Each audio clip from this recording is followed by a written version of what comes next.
Hello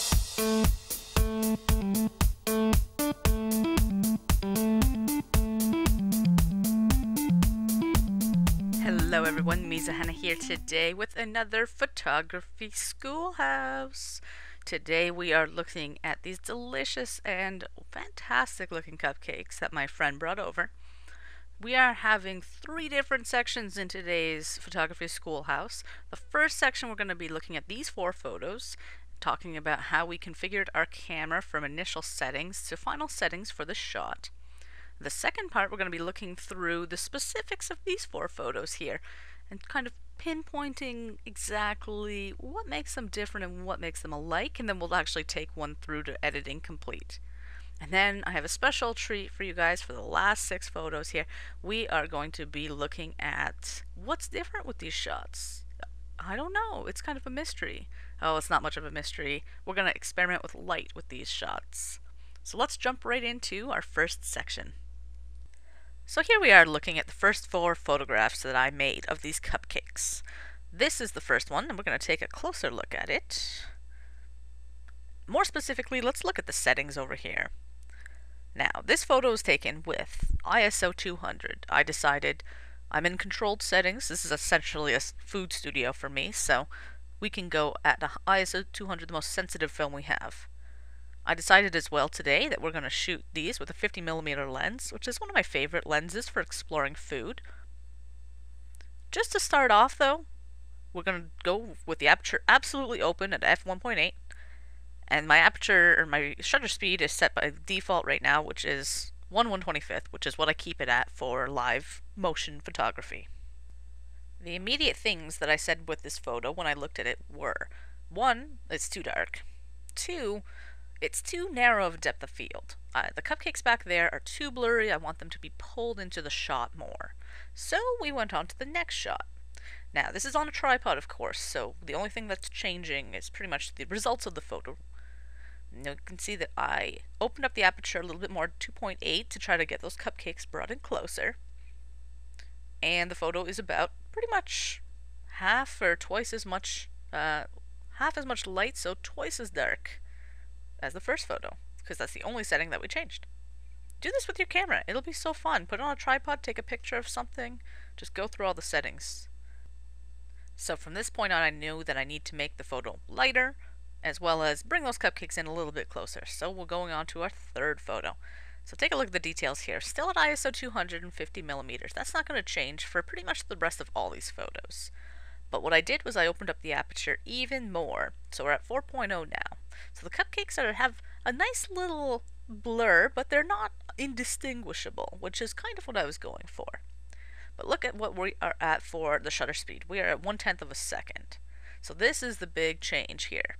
We're on a tripod, so we're able to actually do that. And our models don't move, so we're able to take long exposures of them and not have different results.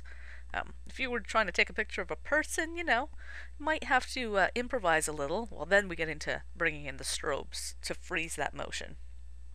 Luckily, we don't have to do that. We're still working with natural light in a tripod, so we have that flexibility. And then finally, I decided to kind of push it even more, and I wanted to open up that aperture and get those cupcakes a little. You can see that they're just a little more in focus. Yeah. I didn't change the shutter speed because at this point I realized I can finish the rest of this in post. This is kind of the area I'm going in, so this ended up being my final camera settings. In making that trio picture before, though, I decided, why even have those 2 cupcakes in the background? Why can't we just focus on one delicious cupcake? So I decided to explore this thought further in these next series of photos. So I brought over the camera with my settings, as you can see here. ISO 250mm lens, of course, still. We're at 2.2 and we're at 1/25th of a second. And what I'm seeing is it's a nice shot, a nice cupcake. Let's go on and see the next one. I'm going to toggle back and forth because the only thing I'm changing in these is the depth of fields. The shutter speed is changing to match the depth of fields, so we're not messing with the brightness of the photo. All we're doing is changing the composition, the style, the warmness. If you look back here, at these little frills in the background, you can really see the difference as we go back and forth. Oh, if my computer keeps up. So at f2.2, the background's pretty fuzzy. At f3.2, we're seeing a little bit more clarity, and that's reflected as well in the cupcake itself. Although not to a larger extent. It's mostly the background because we're focused right here on the cupcake. So which one of these is better? Let's see the rest. So moving on to these other two images, I've shifted the focus from this down to the cupcake, from the focus up here down to here on these next images. And you'll see the difference when I do this. Now, I've had my aperture on this shot at 4.5, and then the camera has set the aperture, the shutter speed time to 1/6 of a second. Take a look at these two differences. And which photo would you pick? Let me know in the comments below. Would you pick this number 3 photo here? Or would you pick this number 4 photo? They each have, none of these photos are wrong. This is more of a dreamy cupcake photo. The edges are soft. This has got a hazy appeal. This photo is more crisp around here though. So this is more of a factual photo. So for me, this is the one that I'm going to bring through to development. Alright, so we're going to start going through and editing this photo. As always, I like to kind of see what the computer thinks.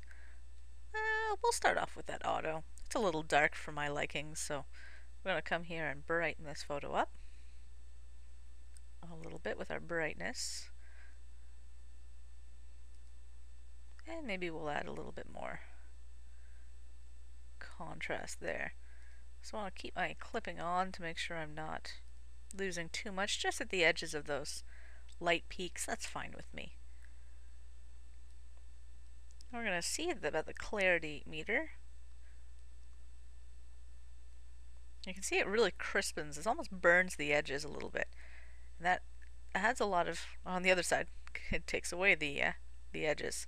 So you can see it kind of adds a lot of detail to the plate and to the cupcake frosting top. If I wanted to make a dreamy cupcake, you can see I could push it in this direction. Now this is a really nice and dreamy cupcake. But I think for us, kind of want more of a documentary style, so we're going to go with that. I'll just turn that guy off. We could fiddle with any of these vibrancy or saturation, but I'm pretty much liking it. It's a little bit too out there. You can really start seeing where you can add a lot of the creativity though here. And we'll punch up the saturation. There we go. Now that cupcake is singing. Now we can see that the liner matches the top. So my favorite part is the tone curve. This is where I usually spend most of my time expressing the photo the way I want it.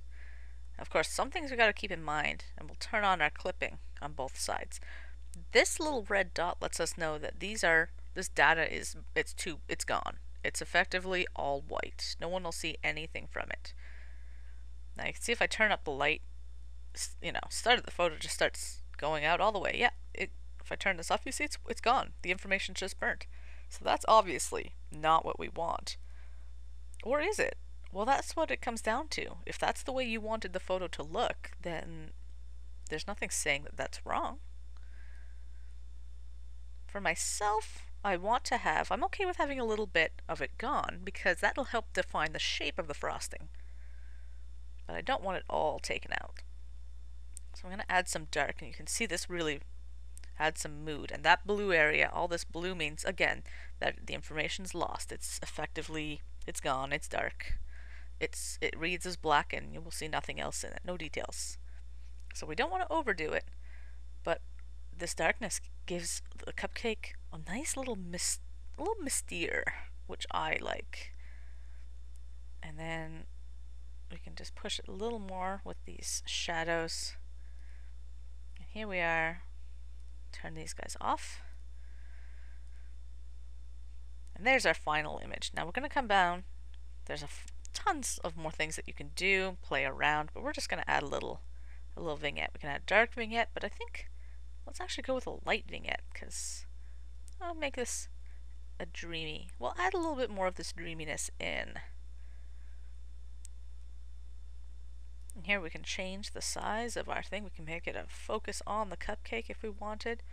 It's all about what you want in your photo. I myself am pretty happy with, I'm pretty happy with that right there. So there's our final completed image. So in our third segment, we are looking at these 7 photos of cupcakes.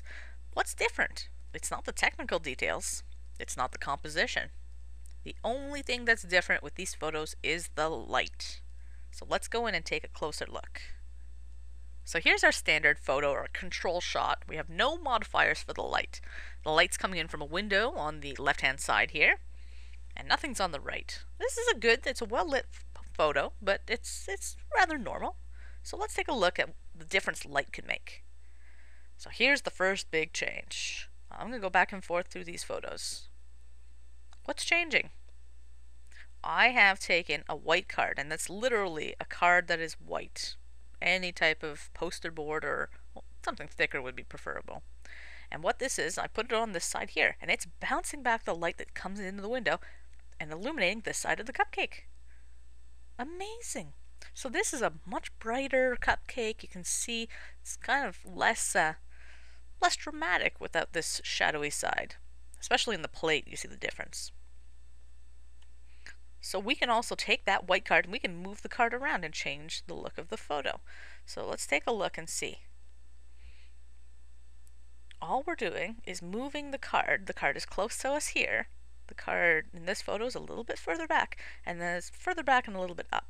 So we're literally bouncing the rays of light in different spots, and that's making the photo look different and have different results, have a different mood.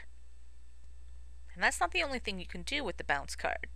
In addition to making things look nice, on this side you can use it to remove the light. So here I've taken the card and I've put it between the cupcake and the window. So some of the light's occluded, the light's gone down, we're darker. This is an ominous cupcake, that's for sure.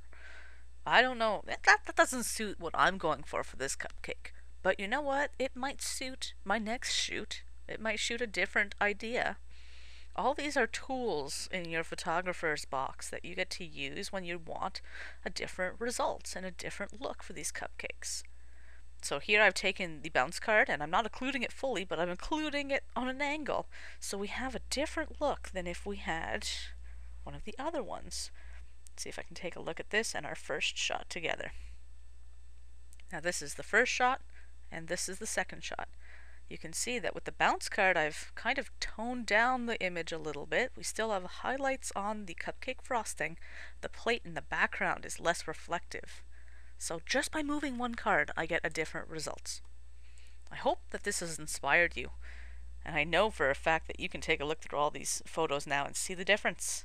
Where before you couldn't see the difference, but now it's clear. It's the light. So take these skills and go out, go shooting and play around with some models and figure out how you want to express your style in photography.